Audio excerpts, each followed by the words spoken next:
Ya bu küresel ısınmadan dolayı belli olmuyor. Mesela geçen sene Şubat'a kadar kar yağmadı. Şubat'ta deprem olduğu gün kar yağdı. Bu belli olmuyor hava şartları ama şu anda çok şükür güzel yağmurlar aldık bu sene. İnşallah ki de iyi olur çiftçiler adına, Malatya adına. Sulama sistemi, barajların dolması için, çiftçinin rahat etmesi için, yani hastalıkların gidişi olması için, ülke ekonomisine her yerinde yani su hayattır yani. Temenniniz nedir? Temennim Allah'a yalvarırım ki Allah hakkımıza hayırlı olanı versin, hayırlı yağışlar nasip eylesin. Memleketimize, ülkemize birlik, beraberlik, sevgi, saygı nasip etsin. Ailece parka çıktık, geziniyik, işte temiz bir hava alayım. Yani günün tadını, güneşin tadını çıkarıyoruz. Bahar yaşıyoruz kışın ortasında. Kuraklık olmak sebebiyle yağışlar yok eskisi gibi. Şu anda her tarafın kar olması lazımken bahar havası var. Hastalık var. Hastalıklar bayağı bir yaygınlaştı. Aciller dolu. Ne bileyim ya işte giderek durum zorlaşıyor. İnşallah kar yağar, hastalıklar azalır, barajlar tekrardan dolar, kuraklık kalkar. İnşallah diyelim ya.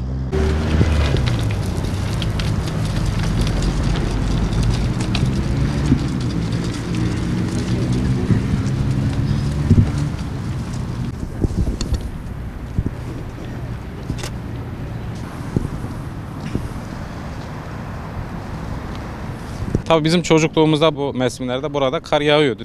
Hatta köylerde 2 metre 3 metreyi bulan karlar oluyordu. Ama şu an mevsimler değişti. Bu küresel ısınmanın da etkisiyle sadece Malatya'da değil tüm Türkiye'de mevsimler değişti. Umarız yağar.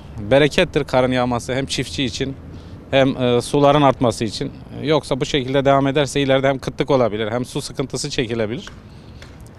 Şu an tamam hava güzel biz dışarı çıktık ama mevsime göre şu an kar yağması lazım. Mevsimin de kendi mevsimine göre şartlarına göre insanların buna uyum sağlaması lazım. Yani Allah'tan dileğimiz bir bereketin yağması. Yani kar yağmadığı zaman bulaşıcı hastalıklar, gripler çoğalıyor. Kar yağdığı zaman daha temizlik oluyor. Şu an bir de Malatya'da yıkım olduğundan dolayı yağmur ve karın yağması tozu da engelliyor. Bu bakımdan da güzel.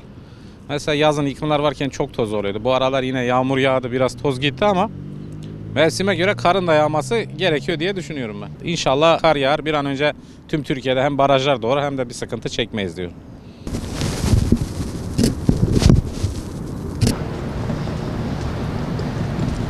Böyle bir kış ilk defa geliyor. Demek ki bunda da bir hayır vardır. Yani yoksa kar mevsimi yani. Mevsim olarak kar mevsimi ama görünen mevsime baktığın zaman bahar havası var.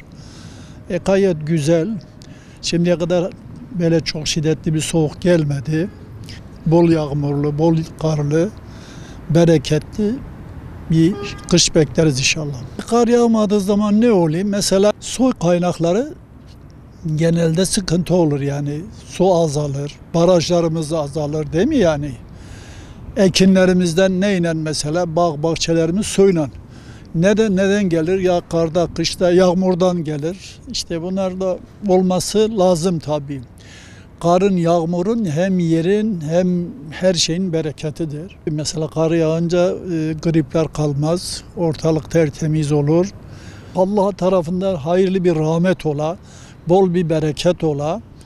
Yani memleketimiz büyük bir felaketten geçti. İnşallah bundan sonra öyle bir felaket gelmez. Bahar havası yaşıyor. Biz de parkta oturuyoruz. Ocakta kar yağıyordu, yağmadı. Hayırlısında Allah işini bilir inşallah.